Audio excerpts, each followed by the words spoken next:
Hello friends, welcome back to our channel.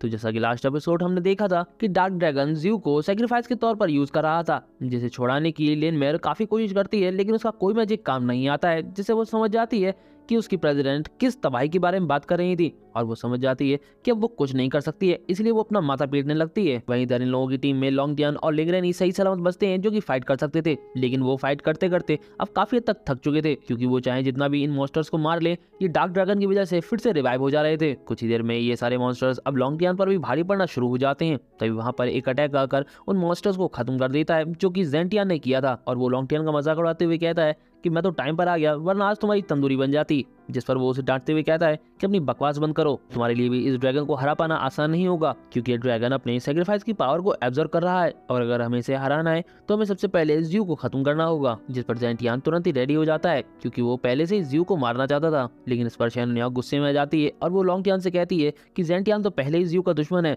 और अब तुम भी उसी का साथ दे रहे हो। तो इस पर लॉन्गटियन कहता है कि हमारे पास इसके अलावा कोई चारा नहीं है। तो इस पर वो मना कर देती है कि नहीं, ऐसा कोई नहीं सकता है कि कोई चारा ना हो। इसीलिए वो लेनमेयर से पूछती है, जिस पर लेनमेयर मना कर देती है कि उसके पास अभी कोई भी आइडिया नहीं है। इधर ज़ाओ बेंजी भी चिल्ला रही होती है कि जल्दी से कुछ करो, वरना हम सब मारे जाएंगे। जिसे सुनकर शैनोनिया सदमे में चली जाती है। जिसके बाद ये सीन कट होकर हमें यावा को दिखाया जाता है, जहाँ वो लैंगजिंग पर गुस्सा कर रही होती है, क्योंकि अब उसे उसका पूरा प्लान समझ में आ चुका था कि कैसे वो ज़्यू को डंजन के मैकेनिज्म में फंसाकर उसे सेक्रीफाइस करके उसके डिवोरिंग ब्लेड को हथियाना चाहता है। इसलिए वो उसकी प्लानिंग को नाकामयाब करने के लिए वहां से जाने लगती है। जिस पर लैंगजिंग अपनी पावर का यूज करते हुए उसे एक प्रिजन में कैद कर देता है, जिसे उसने स्पेशली याबाओ के लिए बनाया था, जिसे तोड़ने में भी याबाओ को कम से कम आधा घंटा तो लगने वाला था। इसीलिए वो इस शो को उसे एंजॉय करने के लिए कहता है, क्योंकि ये शो तो भी बस शुरू ही हुआ था। इधर हम फिर से डंजन में आ जाते हैं, जहाँ पर लॉन्गटियन और जेंटियन दोनों ही ड्रैगन को मारने के लिए उसकी तरफ बढ़ चुके थे। जिस पर लॉन्गटियन पूछता है कि हमें क्या करना होगा। तो जेंटियन उसे बताता है कि सबसे पहले हमें ज़्यू को खत्म करना होगा। जिंदा कहते ही वो रक्षामारू को भी ऑर्डर देता है, और रक्षामारू ऑर्डर मिलते ही उसकी एनर्जी में कन्वर्ट होकर उसकी बॉडी में एब्जॉर्ब हो जाता है, जिसकी वजह से उसकी बॉडी के ऊपर एक पावरफुल आर्मर आ जाता है। जिसे देखकर फी कहता है कि इन दोनों ने तो टीम अप भी कर लिया, क्या हम वाकई में कुछ नहीं कर सकते हैं। तो इस पर शैनोनिया टेंशन में आते हुए सोचने लगती है कि उसे क्या करना चाहिए। वहीं इधर ये दोनों ड्रैगन के अटैक को डॉज करते हुए स्पीड में उसकी तरफ बढ़ने लगते हैं, और जेंटियन ड्रैगन के ध्यान को अपनी ओर आकर्षित करने के लिए उस पर अपनी डबल स्वॉर्ड से अटैक करता है, और वहीं लॉन्गटियन ज़्यू से माफी मांगते हुए उस पर अटैक करता है, लेकिन उसकी स्वॉर्ड उसे टच कर पाए उससे पहले ही शैनोनिया उसके सामने आ जाती है और उसके अटैक को वहीं ब्लॉक कर देती है। तो ये देखकर लॉन्गटियन उससे कहता है कि तुम एक क्या कर रही हो, तुम जानती भी हो कि अगर हमने इसे नहीं मारा तो इसके साथ साथ हम सब भी मारे जाएंगे। जिस पर वो कहती है कि मुझे पता है, लेकिन मैं अपने एक और टीममेट को अपने सामने कैसे मरता हुआ देख सकती हूँ। जिस पर वो कहता है कि मैं समझ सकता हूँ कि तुम गलत नहीं हो, लेकिन मैं भी कुछ नहीं कर सकता हूँ। इसीलिए वो अपनी विंड पावर का यूज करते हुए शैनोनिया को थोड़ा दूर भेज देता है, और मौका मिलते ही जेंटियन सीधे अपनी स्वॉर्ड से ज़्यू पर अटैक कर देता है। जिसे देखते ही शैनोनिया तुरंत ही उसके सामने आ जाती है और उसकी एक ब्लेड को रोक देती है। लेकिन जैसा कि जेंटियन हमेशा ही अपने डबल स्वॉर्ड का यूज करता है, वो अपनी स्वॉर्ड के जरिए वहां पर अपीयर हो जाता है और तुरंत ही अपनी दूसरी शॉट को शैनोनिया के आर पार कर देता है, जिसके साथ ही वो उसके उस वेपन को भी डिस्ट्रॉय कर देता है जो उसे उसकी फ्रेंड ज़्यू यू ने दिया था। जेंटियन के इस अटैक की वजह से शैनोनिया काफी ज्यादा इंजर्ड हो जाती है, लेकिन वो इस बार हार नहीं मानती है और वो यहाँ से भागने की जगह खुद को ये हिम्मत देती है कि कैसे वो स्टूडेंट लाइफ में एकदम ब्रिलियंट थी, जिसकी वजह से उसके क्लासमेट्स भी उससे बात करना पसंद नहीं किया करते थे, जिसकी वजह से वो हमेशा ही अकेली रहा करती थी, जब तक कि वो इस गेम में आकर ज़ाओ यू से नहीं मिली थी। लेकिन अचानक से एक दिन वो भी उसे छोड़कर चली गई, और अचानक से एक दिन उसे ज़्यू यू मिला और वो उसका इस्तेमाल अपने फायदे के लिए कर रही थी। इसके बावजूद भी ज़्यू ने हर बार उसे प्रोटेक्ट किया, जिसकी वजह से उसके दिल में ज़ाओ यू को देखने की इच्छा फिर से जागृत हो गई। इस बार वो ना ही खुद मरेगी और ना ही ज़्यू को मरने देगी। जिसके साथ ही वो अपने वेपन को जमीन में गड़ाते हुए जेंटियन की स्वॉर्ड को पकड़ लेती है और कहती है कि मेरे पिछली बार भागने की वजह से ज़ाओ यू मारी गई, लेकिन इस बार मैं नहीं भागूंगी, चाहे कुछ भी हो जाए। शैनोनिया के हिम्मत करने और उसके हार ना मानने की वजह से उसका वेपन चमकने लगता है और वो भी ट्रांसफॉर्म हो जाता है, और उसके अंदर से एक गोल्डन कलर की पावरफुल एनर्जी रिलीज होने लगती है। और जैसे ही ये एनर्जी ज़्यू को टच करती है तो उसकी वजह से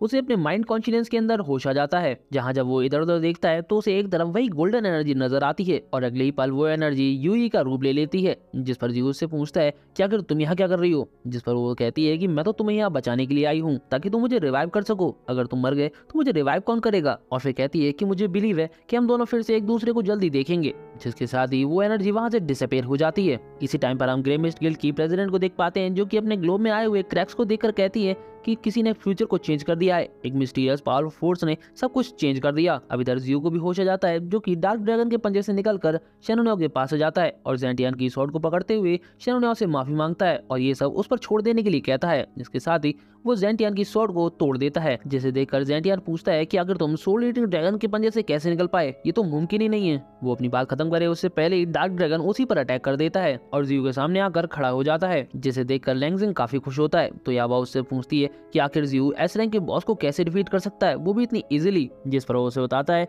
कि जियो ने उसे डिफीट नहीं किया, बल्कि शेनोनियो की पावर की वजह से वो दोबारा से रेजरेक्ट हुआ था। अब हमारी तरह ये बात याबाओ को भी समझ में नहीं आती है, जिस पर लैंगजिंग उसे डिटेल में समझाता है कि जियो की स्वॉर्ड 5वीं हेटेरोजेनियस स्वॉर्ड है, वहीं शेनोनियो के पास जो वेपन है वो कोई ऑर्डिनरी वेपन नहीं है, वही वेपन है जो कि चौथा हेटेरोजेनियस स्वॉर्ड था और जिसे हम ढूंढ रहे थे। इसके बाद में फिर से जियो और शेनोनियो को दिखाया जाता है, जहां शेनोनियो की हेटेरोजेनियस स्वॉर्ड की वजह से ये लोग अभी तक डार्क ड्रैगन के अटैक से बच रहे थे और ये स्वॉर्ड उन्हें अटैक से बचाने के साथ साथ उनके वुंड्स को धीरे धीरे हील भी कर रही थी। तभी अचानक से शेनोनियो को उस वेपन के अंदर से ज़ाओयू की आवाज़ सुनाई देती है और वो उससे कहती है कि जब तुम ये सुन रही होगी तब तक मैं जा चुकी होंगी, मुझे माफ कर देना कि मैं तुम्हें बिना गुड बाय कही चली गई, लेकिन मैं तुमसे वादा करती हूँ कि मैं तुम्हें हमेशा ही प्रोटेक्ट करूंगी। जिस पर शेनोनियो को फील होता है कि ज़ाओयू कभी उसे छोड़कर गई नहीं थी, वो हमेशा से ही इस स्वॉर्ड के जरिए उसके साथ थी। ज़ाओयू की बातें सुनकर जियो को शेनोनियो और उसके लिए बुरा लगता है और उसे काफी गुस्सा भी आता है, जिस पर लैंगजिंग 2 हेटेरोजेनियस स्वॉर्ड की पावर को एक साथ देखने के लिए काफी एक्साइटेड हो जाता है। जिस पर जियो डार्कनेस को स्वैलो करने के लिए